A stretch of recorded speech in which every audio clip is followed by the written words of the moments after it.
In this video, I am going to discuss how to budget for new skills and increase your market value and income.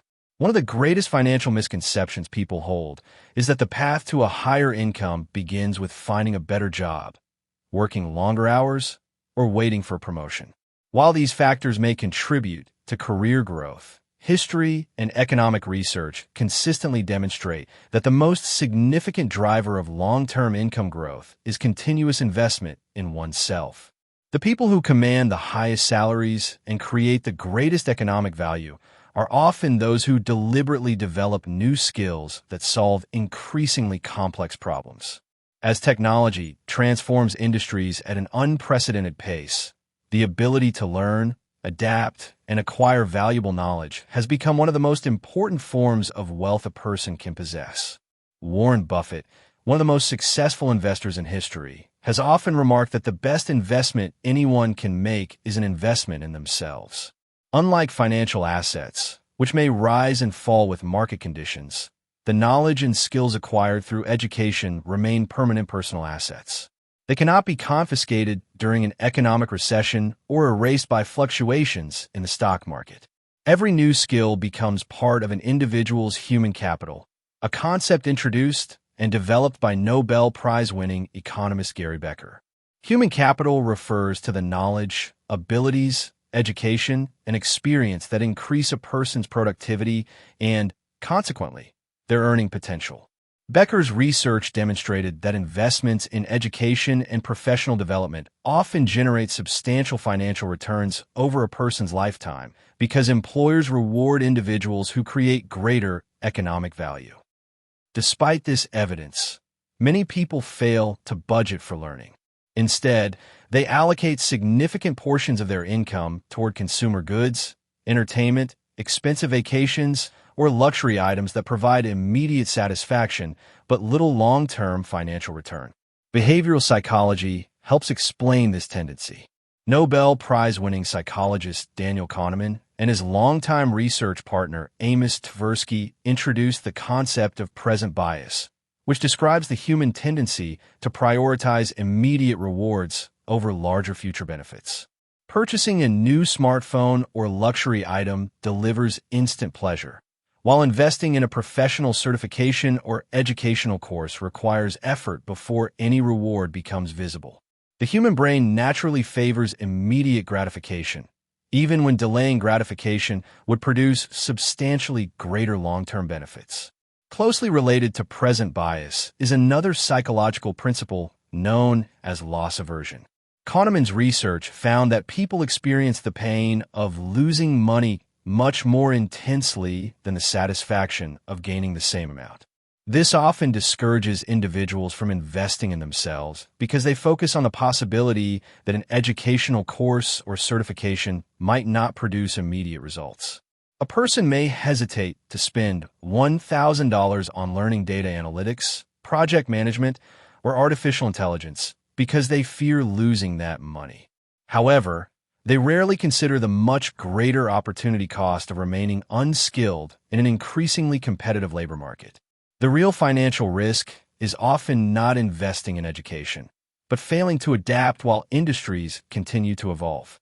The career of Warren Buffett illustrates the extraordinary returns that can result from investing in personal development. Early in his professional life, Buffett struggled with an intense fear of public speaking. Recognizing that this weakness limited his effectiveness as a businessman and investor, he enrolled in a Dale Carnegie public speaking course. Buffett has repeatedly stated that this course became one of the most valuable investments of his life because it transformed his ability to communicate ideas, negotiate agreements, persuade investors, and lead organizations. In fact, Buffett has humorously remarked that he proudly displays his Dale Carnegie certificate in his office, while his university diploma remains stored away. The lesson is clear. Sometimes a relatively small investment in one high-impact skill can produce benefits that compound throughout an entire career. Charlie Munger, Buffett's longtime business partner, shared a similar philosophy regarding lifelong learning. Munger famously advised people to go to bed smarter than when you woke up.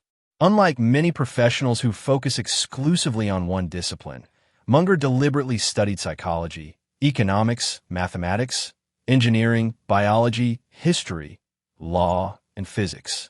He believed that successful decision-making depends on building what he called a latticework of mental models, a network of knowledge drawn from multiple fields.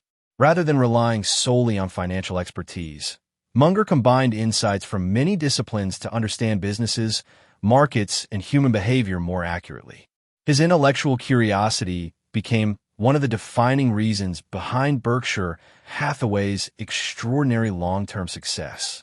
Munger's career demonstrates that increasing market value often depends not only on specialization, but also on integrating complementary skills that enhance critical thinking and problem-solving. Benjamin Graham, widely recognized as the father of value investing and Buffett's mentor, taught investors to purchase assets trading below their intrinsic value.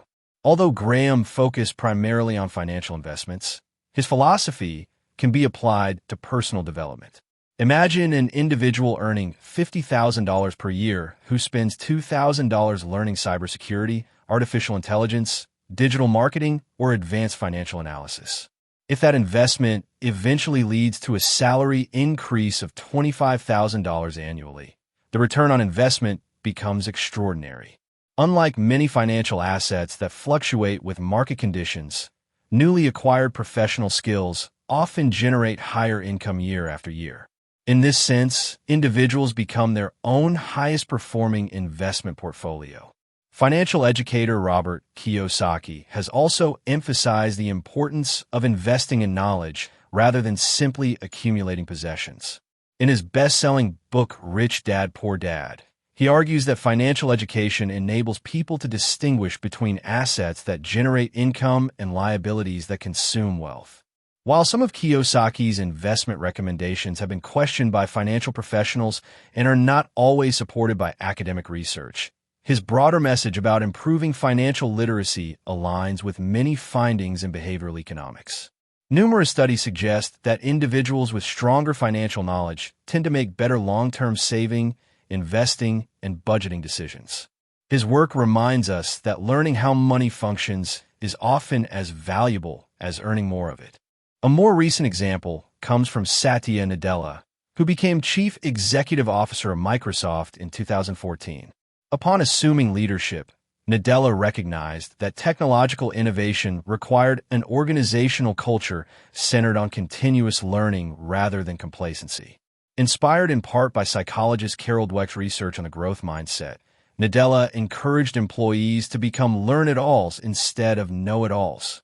Dweck's research demonstrates that individuals who believe intelligence and abilities can be developed through effort tend to embrace challenges, persist after setbacks, and ultimately achieve greater success than those who believe talent is fixed. Under Nadella's leadership, Microsoft invested heavily in cloud computing, artificial intelligence, and employee development. The company's transformation contributed significantly to its remarkable growth in market value and restored its position as one of the world's most influential technology companies. Budgeting for new skills, therefore, should not be viewed as an optional expense, but as an essential investment strategy. Financial planners often recommend allocating a portion of annual income toward retirement savings, emergency funds, and investment portfolios. A similar principle can be applied to personal development.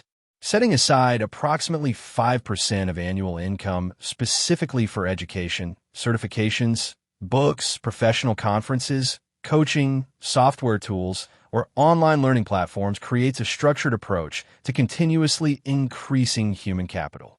Instead of asking whether learning is affordable, individuals should ask whether remaining unskilled is affordable in an economy where technological change continues to reshape entire industries. Certain skills consistently produce higher economic returns because they increase productivity and solve valuable problems for employers and clients. Technical skills, such as artificial intelligence, cybersecurity, cloud computing, software engineering, and data analytics remain among the fastest-growing areas of labor demand worldwide. However, technical expertise alone is rarely sufficient for sustained career success. Employers consistently rank communication, leadership, negotiation, emotional intelligence, critical thinking, and project management among the most valuable professional competencies. These interpersonal skills amplify technical knowledge by enabling individuals to collaborate effectively, persuade others, manage teams, and make better decisions under uncertainty. An important concept in economics, known as skill complementarity, explains why acquiring multiple related skills often produces exponential rather than linear benefits. Consider a software engineer who learns artificial intelligence. That technical knowledge increases productivity. If the same engineer also develops strong communication skills, they become capable of presenting ideas effectively to clients and executives. If they later acquire project management expertise, they become qualified to lead complex development teams. Finally, if they develop leadership abilities, they may advance into executive management. Each additional skill multiplies the value of previously acquired knowledge, creating opportunities that would not exist through technical expertise alone. This process resembles the principle of compound interest. Although historians debate whether Albert Einstein actually described compound interest as the eighth wonder of the world, the underlying concept remains highly relevant. Small, consistent investments made over long periods produce disproportionately large outcomes. Learning functions in much the same way. Reading one professional book every month, completing one certification each year, attending conferences, practicing communication, and developing leadership abilities may appear insignificant individually. Over 10 or 20 years, however, these incremental improvements combine to produce dramatic differences in career opportunities, income, and professional reputation. Ultimately, every individual faces a continuous choice between consumption and investment. Consumption provides immediate enjoyment, but usually creates little future income. Investment requires delayed gratification, but generates lasting financial benefits. Purchasing luxury goods may satisfy present desires, while acquiring valuable skills creates opportunities that continue producing returns for decades. This does not imply that people should eliminate enjoyment from their lives. Rather, it suggests balancing present satisfaction with deliberate investments in future earning potential. The marketplace rewards individuals according to the value they create, not merely the number of hours they work. As industries continue evolving through technological innovation, globalization, and artificial intelligence, those who consistently expand their knowledge and skills will remain adaptable and economically valuable. Warren Buffett invested in communication. Charlie Munger invested in lifelong learning. Benjamin Graham invested in understanding value. Satya Nadella transformed one of the world's largest companies by cultivating a culture of continuous learning. Although each followed a different path, they all demonstrated the same enduring principle. The most valuable asset a person will ever own is the ability to learn, grow, and create greater value for others. Before purchasing your next luxury item or spending money on short-term entertainment, consider asking yourself a different question. What new skill could you begin learning today that might increase your income, expand your opportunities, and transform your career over the next decade? The answer to that question may become the single most profitable investment you ever make. Thank you for watching. In the next video, I will cover how to calculate the lifetime value of every dollar in your savings account. If this video helped you understand budgeting better, subscribe to Budget and Build for more beginner-friendly finance tutorials.